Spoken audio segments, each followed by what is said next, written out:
आप नित्यनियम में भी पढ़ते हो, अपने नित्यनियम के अंदर आपको बहुत कुछ विज्ञान है।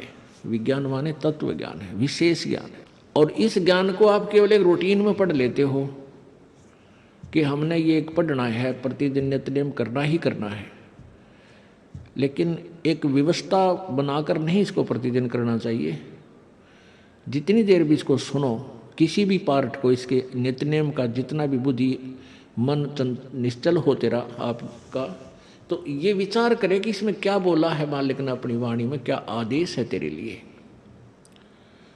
क्योंकि आप पौन घंटा नित्यनेम करते हो, इसमें ज़्यादा से ज़्यादा आपका मन 20% इस नित्यनेम के अंदर आप 20% ही सुन पाते हो। उस 20% को भी यदि आप विचार करो डेली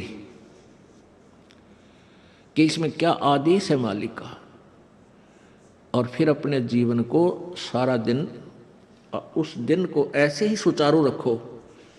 क्योंकि आपको घर से निकलने से पहले ये पढ़ा इसलिए जाता है कि आपके साथ रास्ते में कोई निकम्मा भी टकराओगा, कोई गाली देने वाला भी मिलेगा, कोई बुंडा भी बोलेगा, कितने कोई आंट भी लावेगा। तो उनके साथ आपने कैसे व्यवहार करना है। आवत गाड़ी एक है, उल्टा हो अनेक, और कह कबीर ना उलटियो वा रहे एक की एक। इसको पढ़ना नहीं है।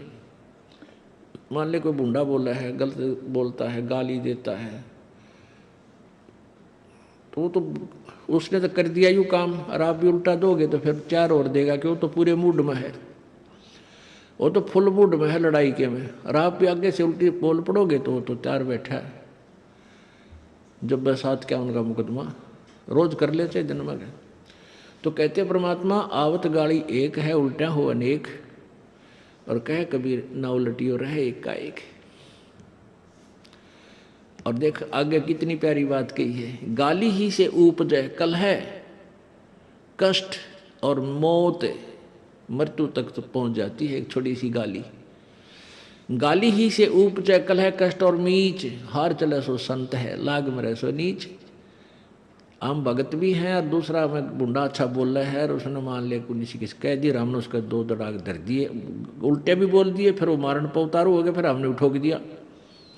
हो सकता है आप उसे तगड़े भी हो और अच्छा भी संवार दो, फिर आप में और उसमें कसर के रहेगी। आप तगड़े भी हो और आपसे हल्का आदमी भी आपने बूढ़ा अच्छा बोला है, उसने बालक समझ के अनजान है, उससे बचो। तो इन नित्य नियम करने का डेली हमें जो पाठ करते हैं, इससे ज्ञान यज्ञ तो होता ही है। ज्ञान यज्ञ के साथ हमने समाधान भी इसका साथ पैरेलल करना पड़ेगा, तभी इसके पढ़ने का लाभ है। एक लाभ तो हो गया ज्ञान यज्ञ का, और उसके ऊपर अमल हमने किया नहीं, उसका काम फिर सारा बिगड़ गया। तो कहते हैं ये बातें कहन सुन के नहीं भाई, ये कर पाड़न की है।